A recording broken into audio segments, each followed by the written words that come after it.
가치와 이란과의 전쟁, 우리의 사는 역사 세계 속에 일어나고 있는 전쟁에 대해서 한 절반 다루고 미국의 가치에 대해서 말씀을 드리겠습니다.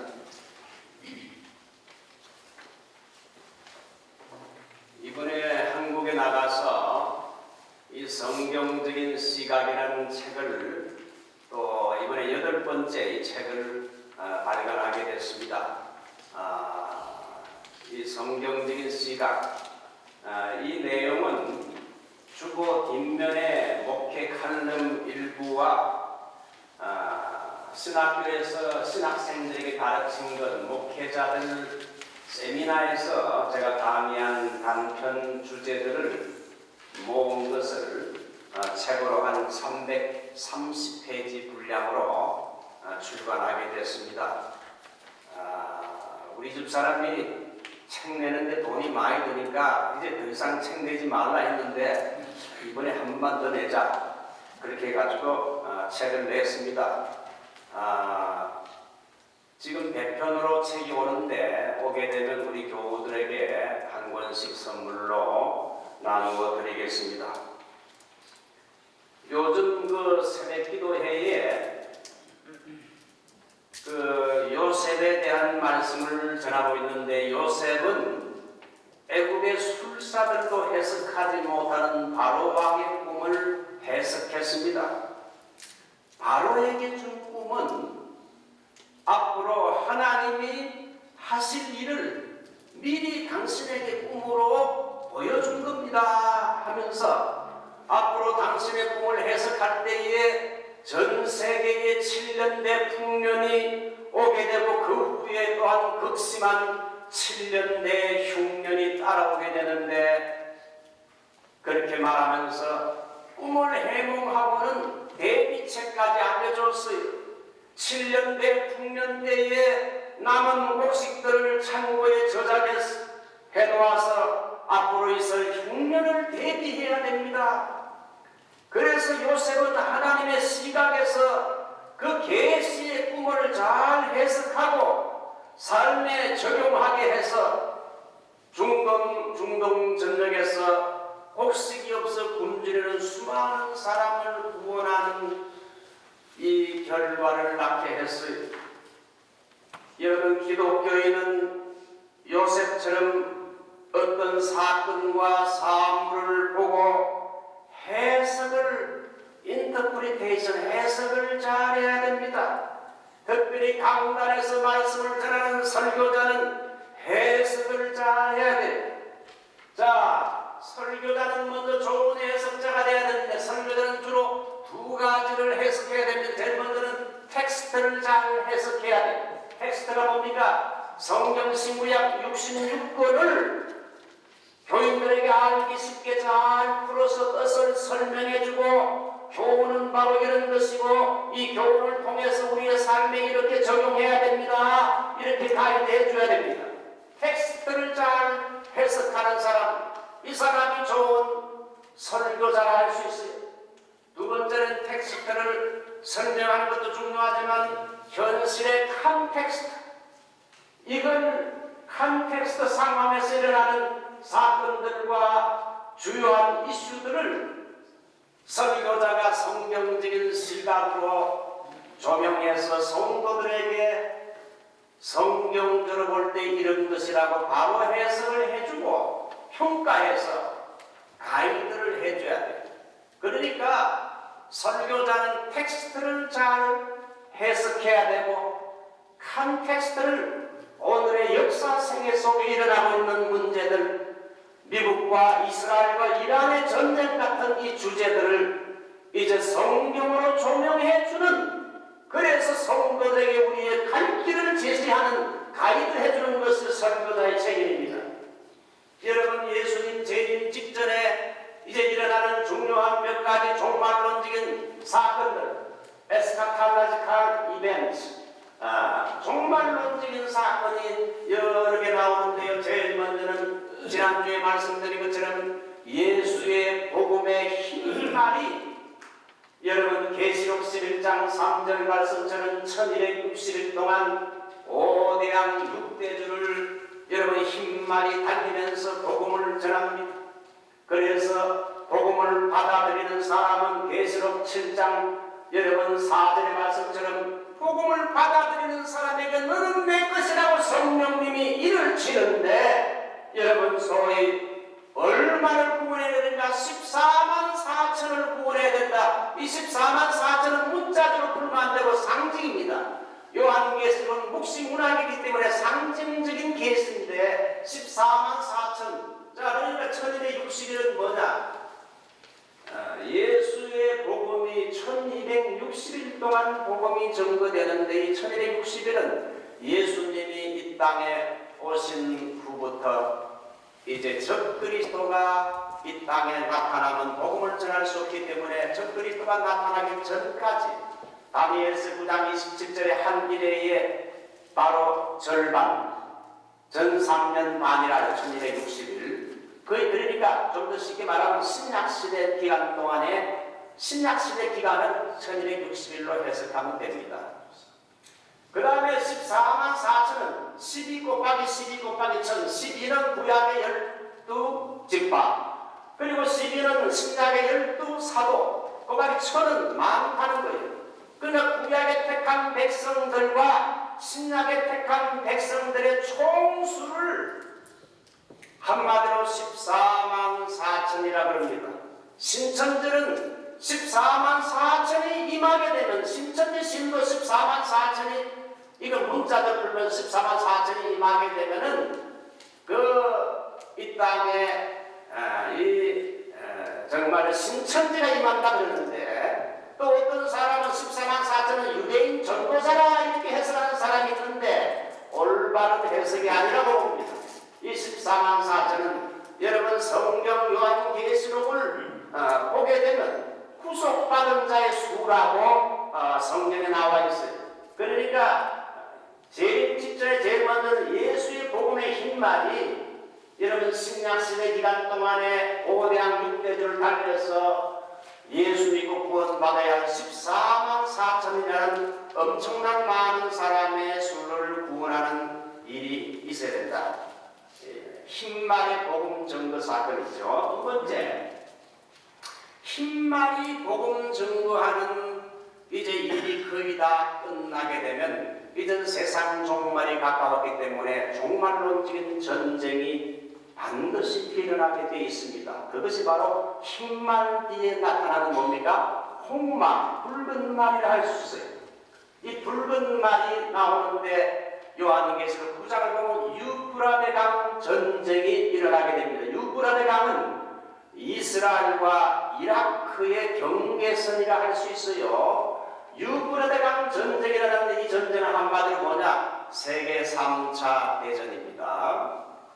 이것이 이제 우리 시대, 우리 손자, 손녀 시대에 일어나지 않기를 원하는데 이 유프라데 강 전쟁은 고성능 무기인 비대칭 무기들, 핵전쟁, 화학, 생화학, 물질을 사용하는 이런 케미칼 전쟁들이 해서 무서운 무기들이 사용될 것이다. ABC 무기.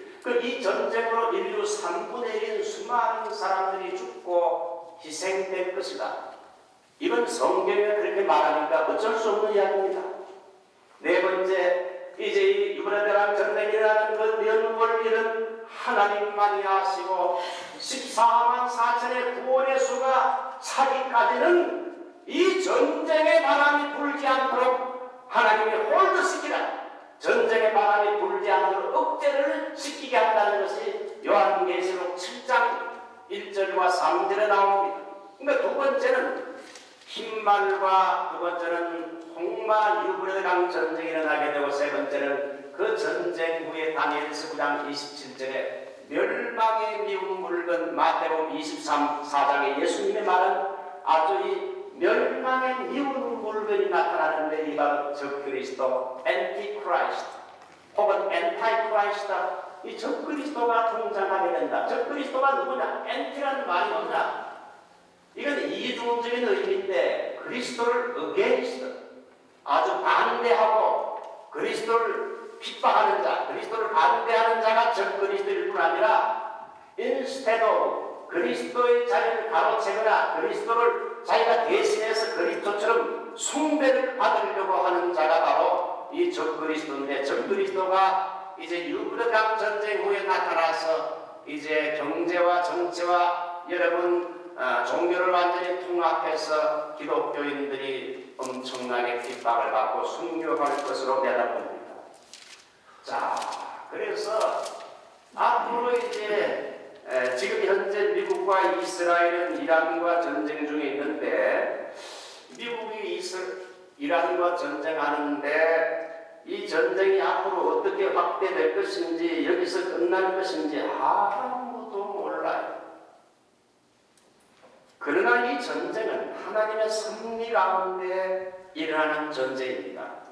이걸 휴머니즘의 시각으로 보면 안 돼요. 왜 이렇게 트럼프가 전쟁을 하고 일으키는가? 아니, 트럼프가 아주 나쁘네. 이렇게 해석하면요, 성경 해석이 안 됩니다. 종말론이 해석이 안 돼요. 하나님의 섭리 가운데 앞으로 마지막 때 일어나는 종말론적인 전쟁의 도화선이요, 시초에 불과한 겁니다.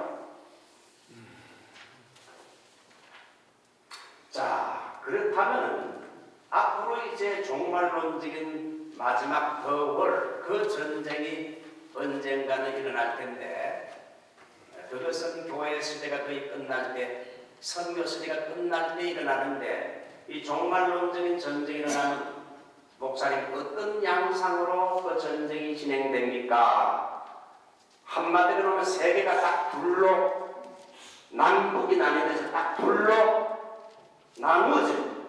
제일 먼저는 무슬림 국가인 공산주의와 알라라 부르는 발신, 알라가 우리가 섬기는 하나님 아닙니다. 알라는 여러분 이슬람을 공부해보면 이 달신이에요. 달신을 섬기는 조성날 국기를 가진 이슬람 세력들이, 국기 보면 저 조성날 있죠? 그 다 달신을 섬기는, 알라를 섬기는 이슬람 세력들이, 이 공산주의와 이슬람이 서로 이렇게 하나가 되어서 이제 기독교 세력을 대적하는 한 힘이 돼요. 그럼 두 번째는, 그래서 이 공산주의는 하나님의 존재를 부인하죠. 하나님을 우리는 안 믿는다 그래요.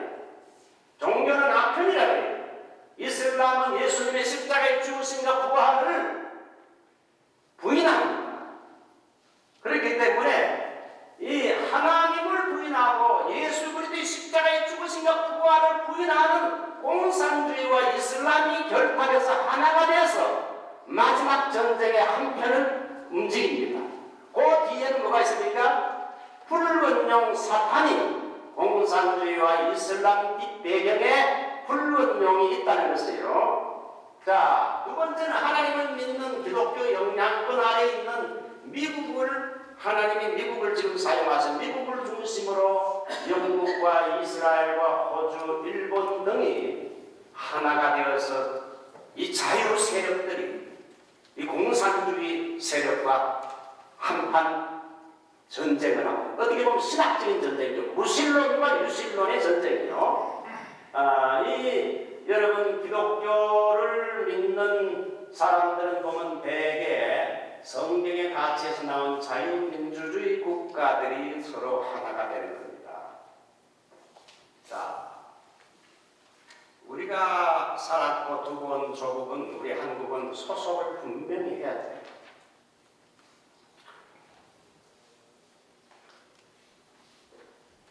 한국의 정권은 현재 성향이 자꾸 이 중국하고 친하고 북한하고 친하는 방향으로 나아가고, 미국은 점점 멀리하는 그런 방향 쪽으로 현재 정권이 흘러가고 있다는 겁니다. 걱정이에요. 이번에 한국에 나가서 제가 느낀 건, 지하철을 타거나 공항이나 어디를 가고 중국 사람들이 바글바글 하는 거예요. 무비자로 중국 사람들 들어오니까 온갖 이 범죄자들 많이 들어왔어요.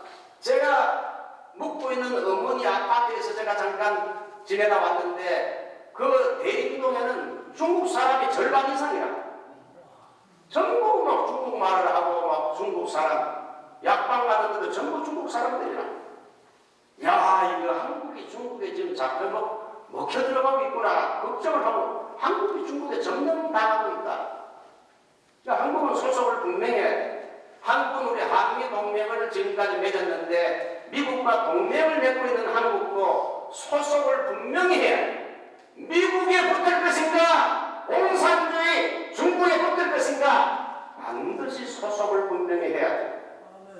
미셸 스틸 미국 대사의 지명자의 말처럼 한국은 미국에 붙어야지 사회주의 국가인 중국에 붙으면 절대 안 된다. 한국은 중국이 대만의 전쟁을 일으키게 되면 만약에 중국이 대만의 전쟁을 일으키게 되면 한국은 중립에 서 있을 수 없어요. 반드시 하나에 붙어야 되는데 이 대만을 방어하려는 미국을 한국이 도와야 되지 않느냐. 미셸 스틸의 말은 한국의 외교 방향성을 잘 지적해주는 말입니다. 한국이 잘 들어야 돼요. 왜냐하면 중국이 대만을 칠 때에 미국의 힘을 중국이 분산시키기 위해서 북한의 김정은에게 야 내가 대만을 칠 테니까 너는 한국을 쳐라. 동시에 두 전쟁을 일으키자. 그러면 미국이 힘이 분산될 거 아니냐. 그래서 북한의 압력을 넣어가지고 한국을 동시에 칠 가능성이 있고 중국이 대만을 친 후에는 여러분 그 다음 순서는 뭡니까? 한국을 치고 넘어올 가능성이 높다 이거예요. 제가 말하는 것은 제 말이 아니고 국제 정치학에서 예상되는 시나리오라 이거지요. 그러므로 한국은 소속을 분명히 해야 돼요. 옛날 유대나라 왕들이 여러분 외교할 때 소속을 잘못 부통으로 말미암아 나라가 망했어. 사실 뭐 전쟁을 좋아하는 사람이 누가 있겠습니까? 우리 그리스도인은 미국과 이스라엘이 한 팀이 되어 이란과 지금 전쟁을 벌이고 있는 걸 보면 여러분 우리는 어떤 퍼스펙티브 시각을 가져야 될까요? 우리는 현재 미국과 이란의 전쟁을 어떤 시각으로 봐야 됩니까? 사람마다 보는 시각이 다를 수 있지만 마지막 때에 벌어지는 현재의 전쟁은 성경적인 시각으로 종말론적인 시각으로 봐야 할 줄 압니다. 국가 간의 패권 다툼을 떠나서 하나님의 섭리 가운데 벌어지는 영적인 전쟁으로 봐야 됩니다. 어떤 사람은 인본주의 휴머니즘적인 시각으로 사건을 풀면서 미국과 트럼프가 전쟁을 일으키고 트럼프가 너무 욕심을 부린다 이렇게 비판하는 사람들이 있습니다. 한편으로는 맞아요. 그러나 파고 들어가게 되면 틀린 말입니다. 이 전쟁은 그 내막을 파고 들어가면 무서운 영적인 전쟁입니다. 하나님의 세력과 사탄의 세력이 충돌하는 무서운 영적 전쟁인 걸 알아야 됩니다.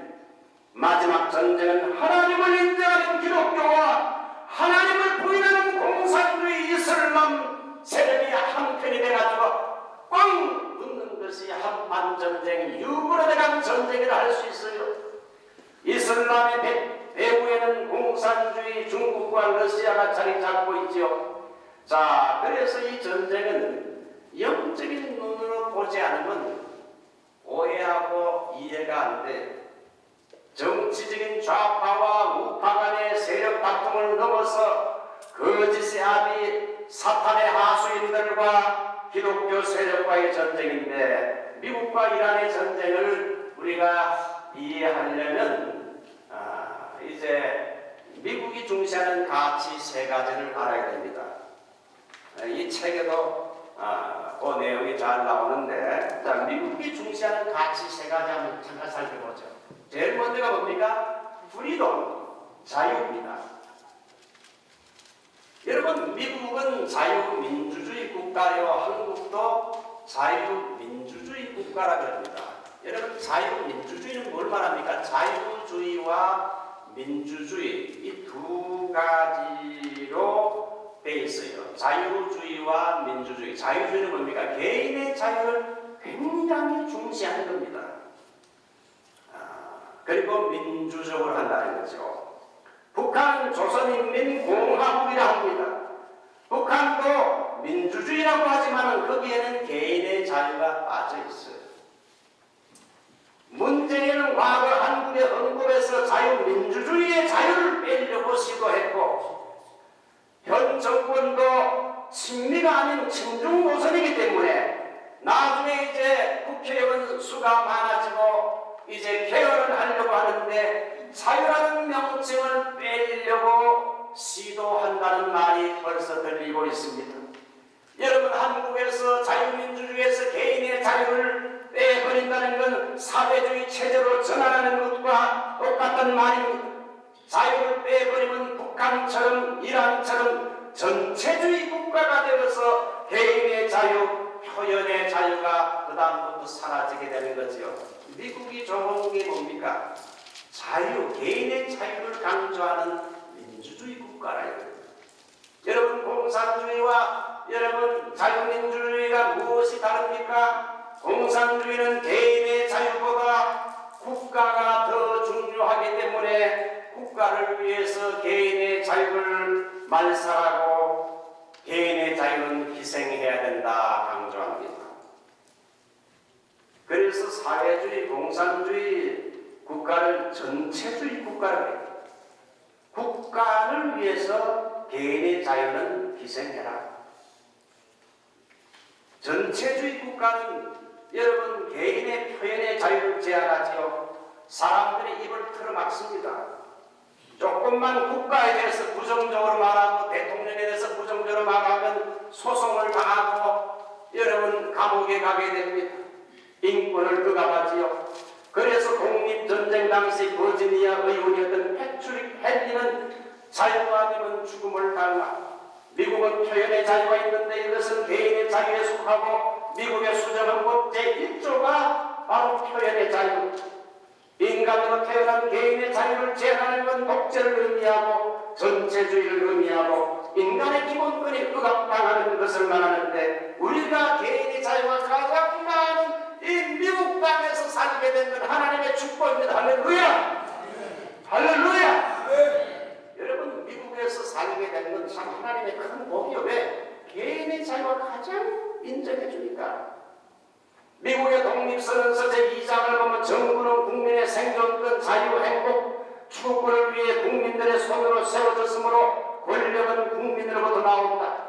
만약에 어떤 정부가 애초의 목적을 배반할 시에는 국민들은 그들의 행복과 안전을 위해 그 국가를 과감하게 바꾸거나 파괴하고 보편적인 가치를 기반으로 하는 새 정부를 세울 수 있다. 이것이 미국의 법입니다. 국가가 잘못된 방향으로 갈 때는 국가 저항권이 있고 국민들이 총기를 다 소유하고 있기 때문에 잘못된 방향으로 가는 그들과 이 총기를 사용해서 나라를 바로 지킬 의무가 있다는 것이 이 미국이요. 자, 그거 보면 미국이 참 이 총기를 이렇게 개인이 가지게 하는 것도 나중에 의미가 있는 거 같아요. 자, 두 번째, 미국의 가치는 신앙입니다. faith, 신앙. 여러분도 잘 알듯이 2026년 4월 3일 이란과의 전쟁에서 피격을 당한 미국의 F-15 전투기의 무기체계 장교가 낙하산으로 내려서 부상당한 채 적진 깊숙이 숨어있을 때 구조대원과 첫 교신에서 한 말이 뭡니까? God is good. 하나님은 선하시다. 이 파이로트 장교가 숨쉬는 소리를 듣고 나중에 구조됐을 때 그 사람이 한 말이 뭡니까? 내가 이렇게 기적적으로 구조된 건 전적으로 하나님의 은혜라. 자, 이거 보게 되면 여러분 기독교 정신이 그 군인에게 있었어요. 그는 부활절 전에 금요일에 격추를 당했고 4월 5일 부활절기는 아침에 예수님이 부활한 것처럼 그가 구조를 당했어요. 이걸 봐도 전쟁 중에 미국의 군인 정신이 얼마나 기독교 사상으로 무장되어 있는지 알 수 있습니다. 미국의 대통령, 부통령, 대통령, 국무장관, 전쟁부 장관들의 연설문을 보게 되면 이건 목사 이상으로 훌륭한 설교를 하고 있어요. 여러분, 부활절 때에 미국의 전쟁부 장관, 국방부 장관 피터 헤거세스가 브리핑에서 이런 말을 했어요. The tomb is empty. The promise is fulfilled. Through his sacrifice, we are redeemed. We stand firm in faith, courage, and the truth. Happy Easter. 이 전쟁부 장관이 무덤은 비었고 약속의 성취돼서 그분은 부활했습니다. 그분의 sacrifice 희생으로 말미암아 우리는 구속함을 받았습니다. 할렐루야. 우리는 신앙 용기 진리 위에 우리는 굳게 서 있습니다. 우리 미국은 바로 이 신앙 위에 굳게 서 있습니다. 해피 이스터. 야, 이거 이 장관들의 믿음이 성경에 확고하게 써 있어요. 미국의 화폐인가 트러스트 그룹은 과거 남북 전쟁의 비극을 경험하면서 수많은 사람이 축구하면서 종교적인 감동이 고조되어서 1861년 마크 와킨슨이라는 목사가 이제 재무장관인 살몬 체이스에게 이렇게 국가의 운명이 위태로운 상황에서 하나님께 대한 신앙을 우리가 돈 화폐에다가 표시하자. 체이스 장관님을 받아들여서 인가하더니 트러스트 우리는 하나님을 믿습니다. 한번 따라해봐. 우리는 하나님을 믿습니다. 자, 그게 없어. 우리는 하나님을 믿습니다. 네, 우리는 하나님을 믿습니다. 이걸 사람들이 가장 사용 많이 하는 돈에다가 동전에다가 집어넣었어요. 미국의 아이젠하워 대통령은 여러분 공산주의가 세계를 휩쓸 때 공산주의와 미국은 차별화를 두기 위해서 미국은 공산주의가 아니고 공산주의는 하나님을 부인하는 무신론이기 때문에 교회를 폐쇄하는 이러한 일이기 때문에 모든 집회와 공전에다가 미국은 이제 이 문구를 포기하도록 했는데 인간이 들어 우리 미국은 공산주의가 아니라 하나님을 믿는 하나님을 의지하고 인정하는 나라라 해서 여러분 집회와 공전에다가 다 넣도록 해서 미국 의회는 하나님을 믿는다는 이 신앙을 미국의 공식 국가 모토로 선포를 했어요. 자, 세 번째, 미국의 가치는 우리는 다수이지만 하나라.